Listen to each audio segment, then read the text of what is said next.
All right. Well, let's get started. Let's talk today about church websites. For those of you who don't know my background, let me share that a little bit. First of all, my name's Brian.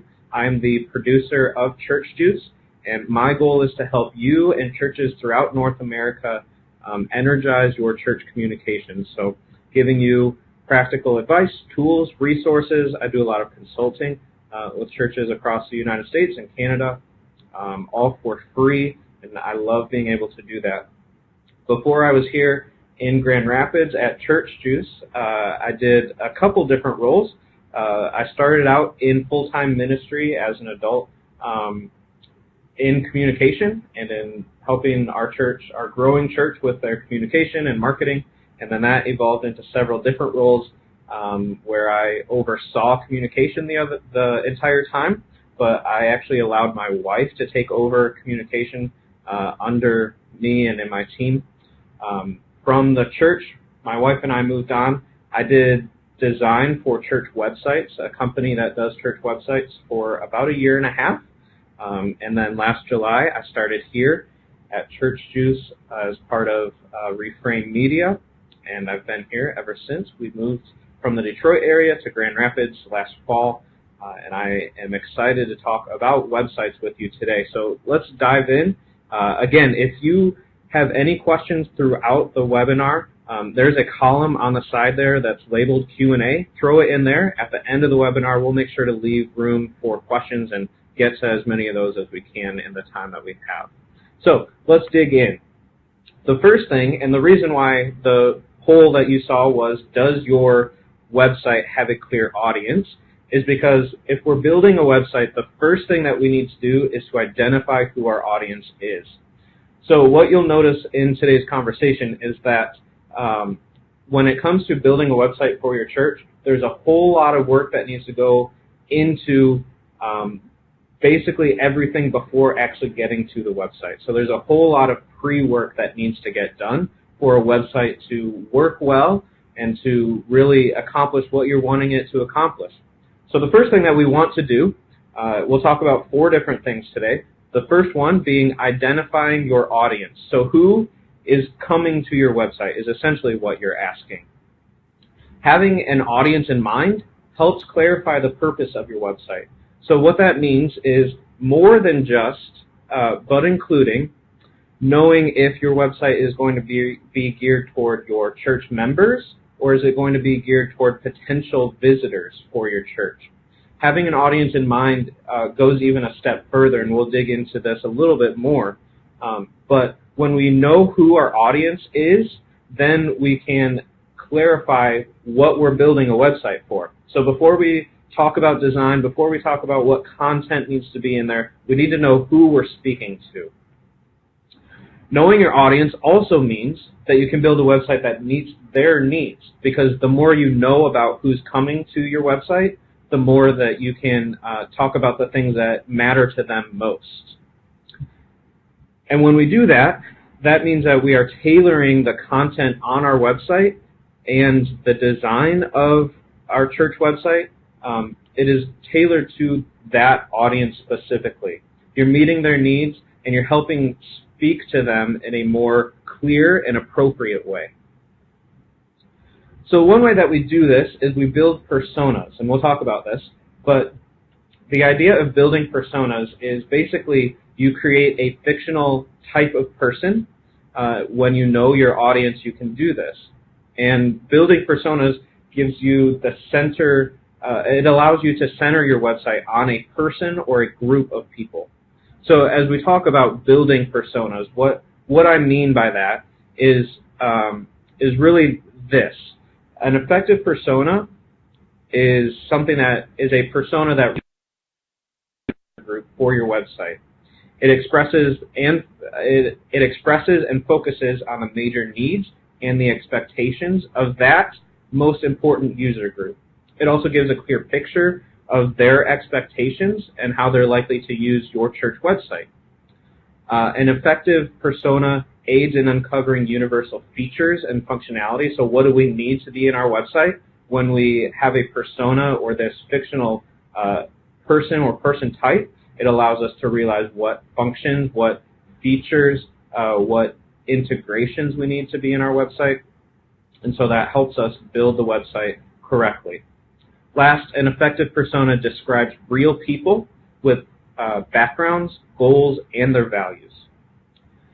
So your personas are only as good as the research behind them. I go and I talk to a lot of churches who make assumptions about the people who are in their church or the people who are going to their church website, but they don't have any data to back this up. So you really need to, before you build a persona, dig in and realize who's coming to your website, who is part of your church, and that helps you tailor your personas and build personas that are real and that are more effective. So the more research you put into that, the more effective your personas can be. So what does a persona actually do? A persona answers, who is this person? That includes characteristics like their name, what they do for a living, even how much they make, or where they're living, even in your community. Maybe this is a certain neighborhood. Maybe this is if you're a commuter church, maybe this is, one city or different things like that. It can also include their age or age range and a picture. So a lot of times you'll see personas that are built with a fictional name, and we'll talk about this in a second, but it also includes a picture of who this typical person would look like. And that's what a persona is. It answers what their goals are. So what does this persona need to accomplish? Why are they coming to your website, and what do they need to figure out? What information do they need? What do they need to have addressed in order to accomplish that goal, that reason that they're coming to your website? What are their pain points? So what about the website will cause frustration? If you know who your personas is, your target audience, then you can look at your current website and realize what causes frustration there. What information are we not answering? And as we build a new website, we can make sure to answer that better. So when you create your personas, the first thing that you'll do is create a fictional name. I'll give you an example, a couple different examples in a moment, but the first thing is fictional name. You include major responsibilities or maybe a job title, depending on who that persona is, what they're doing. You want to include demographics, their age, education, family status, maybe their ethnicity, or other demographics that you think are important. You also want to identify goals and tasks that this persona is trying to accomplish on your website. So what are they trying to do? What goals do they need to accomplish? What tasks are they trying to get done? One example that we have at Reframe is Simon's Servants. So this is a retired male or female.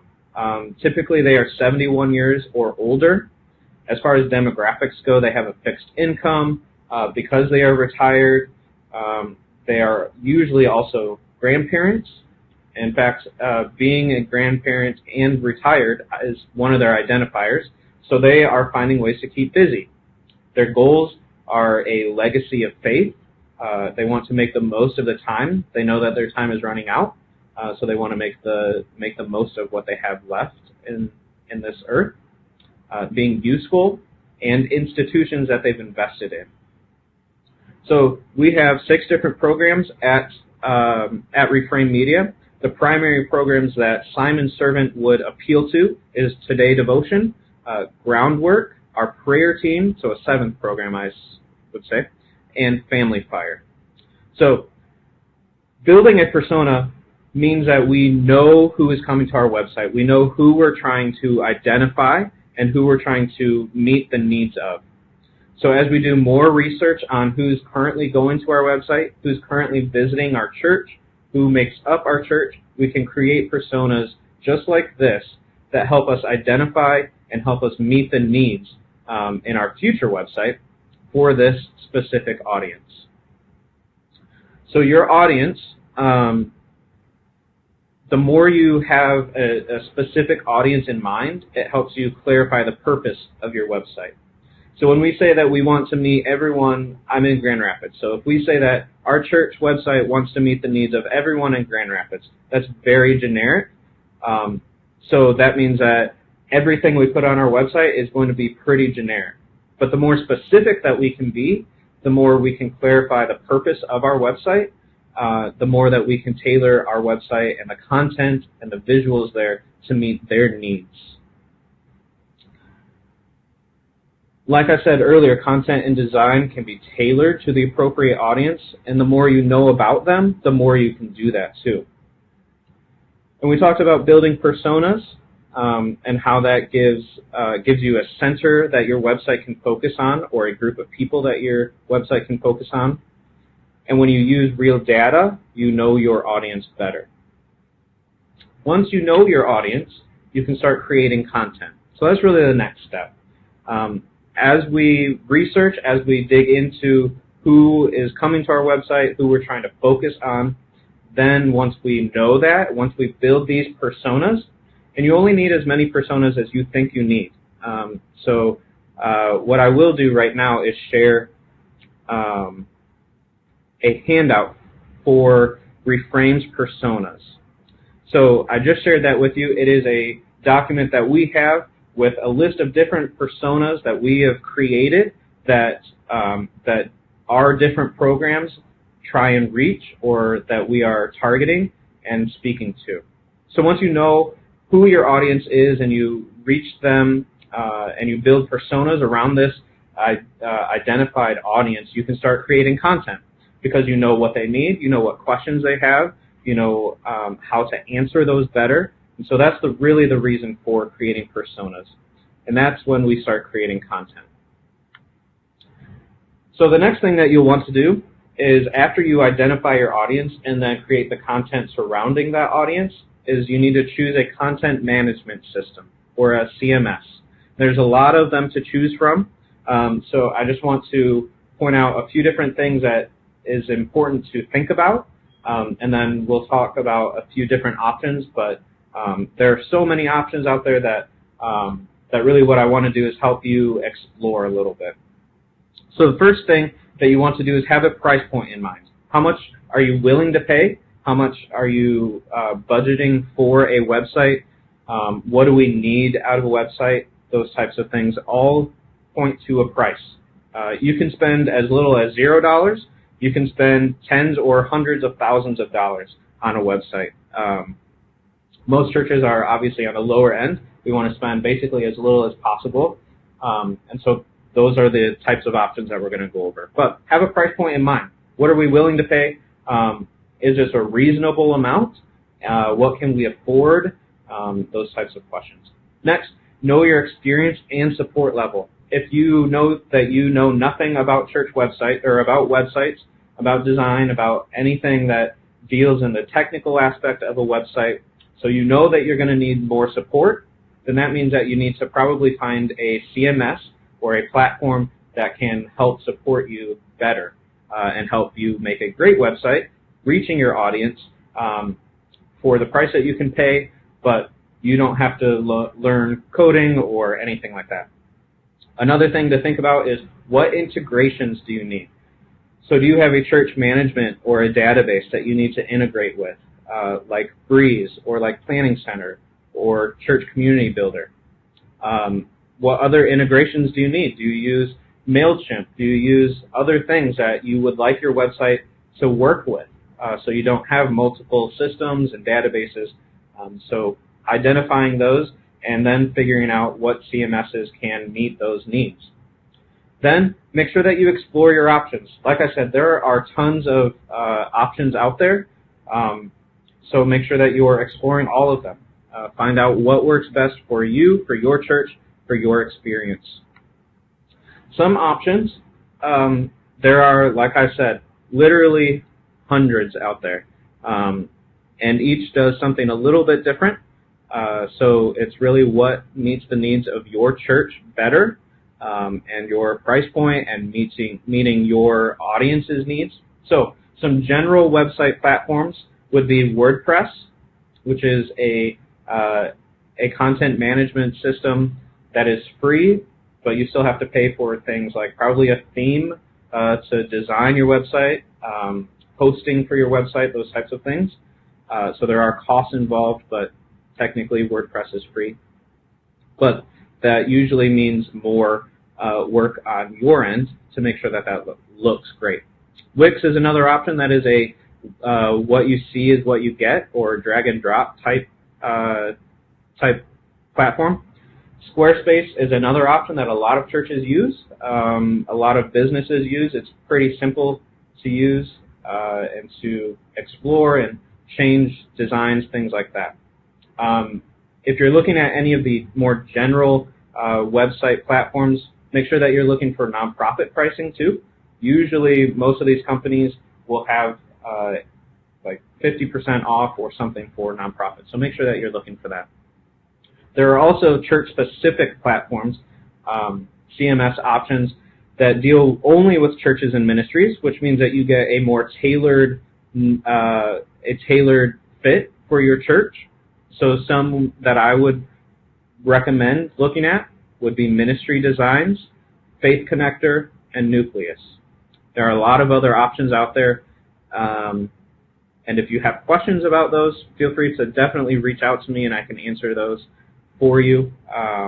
But with our time here, I think these 6 are worth your church looking at the next time that you are considering a new website for your church. You can also contract it out, which will obviously cost more money, but again, that goes to your experience, your support needs, and so if you are looking for someone to design a website for you, I can help point you in that direction too. So reach out to me if you have any questions about CMSs or about who to contact, those types of things. So after you choose a content management system, it comes time to building your website. So what's important in building your next church website? The first thing is that your personas should dictate what goes into your website and how it looks. So you spend a lot of time researching, you spend a lot of time building personas so that you can create content that meets their needs, but that means that what goes into your website, what it looks like, should also be dictated by those personas. So the example that we talked about earlier, the retired grandparent who's on a fixed income, they have different needs than someone who is a teenager or a Gen Zer or a Gen Xer or anyone else, right? Every audience has a specific need. So the more that you know, the more that you have these personas laid out, the more you can dictate what goes in your website, what it looks like, and how do we build this correctly. Make sure that all the questions that this specific persona is going to be asking, make sure that those get answered. So a retired person may ask some different questions than someone who's in their 20s or has a young family. So make sure that all of the questions that this persona, that your target audience is going to ask, make sure that all of those questions are answered on your website.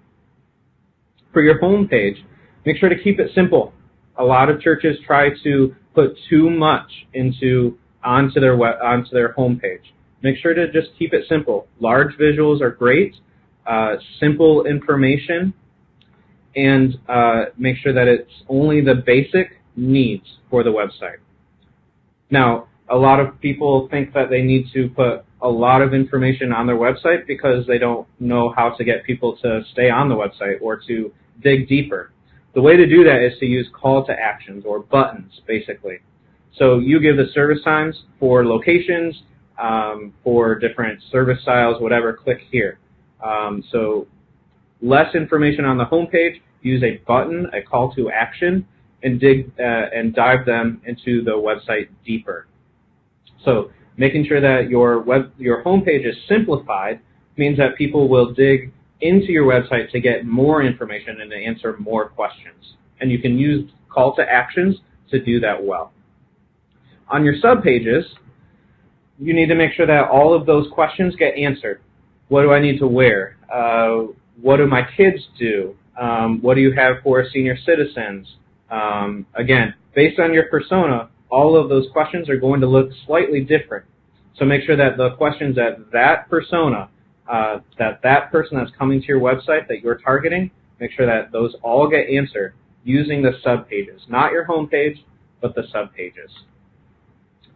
On the subpages, which are the inside pages or the child's pages, There's a lot of names for it, but basically anything outside of your homepage. So you go to mychurch.com, that's your homepage. You click on services, that's a subpage.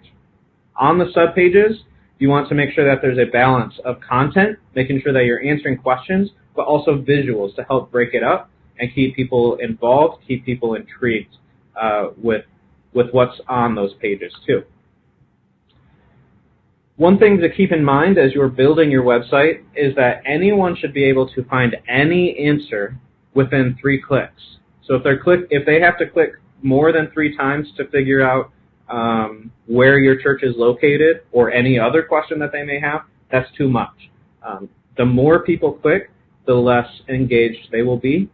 So you want to make sure that you are keeping things very fresh and very easy to find. I just threw out a new poll for you asking when the last time you updated your website was, so I'd love to see those answers too. All right, so make sure that you are able to find any answer on your website less than 3 clicks. Earlier this year, actually end of last year is when that was published, we put together 18 of my favorite church websites going into this year. So if you're looking for some design inspiration, I encourage you to take a look at 18 good examples on our website. Just search for best church websites or something like that, and that should pull you up. One example that I do like to talk about quite often is the Village Church. You don't have to agree with everything that they're doing, but one thing that they have a very clear audience for is their website. And so if you go to, I don't even know what their website is actually, thevillagechurch.net maybe, you'll see that their main website is very much geared toward visitors, and you can probably figure out who their persona is the more you dig around and look through their website. For their members, they have a separate website that's filled with resources where the sermons go, articles, different things like that. So their main website, the Village Church, is all geared toward first-time visitors.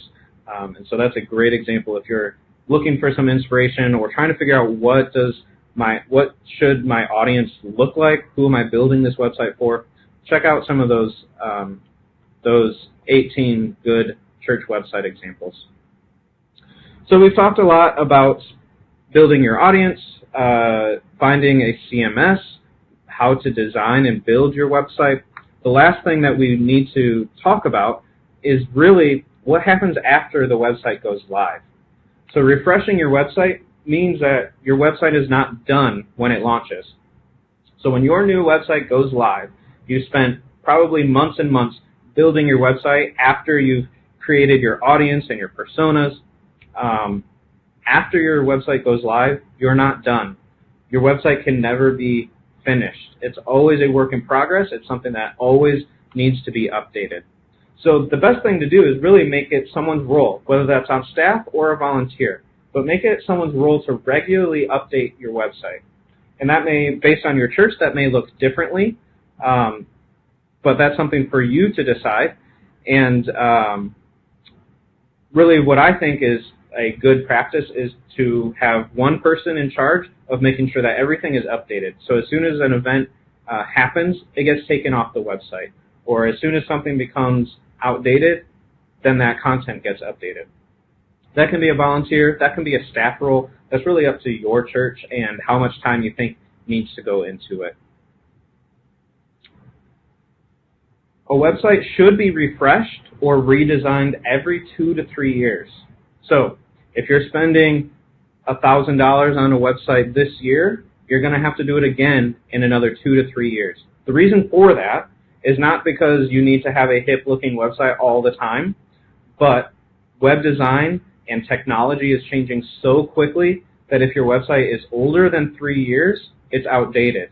It's using old technology, and it probably doesn't work well like websites that are using current up-to-date technology. So if you would have built a website 3 years ago, maybe a little more than 3 years ago, it probably was not responsive.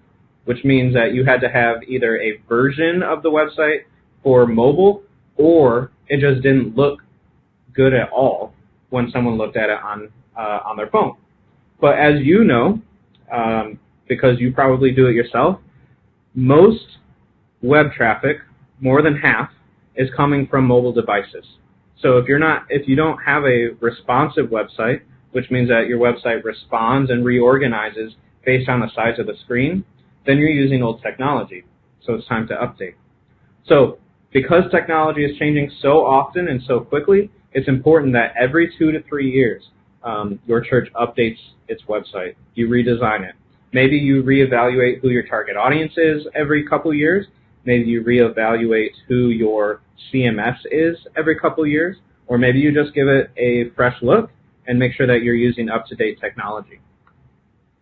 So with all of that, I would love to answer your questions in a few minutes, in the next few minutes. So let me start by going over and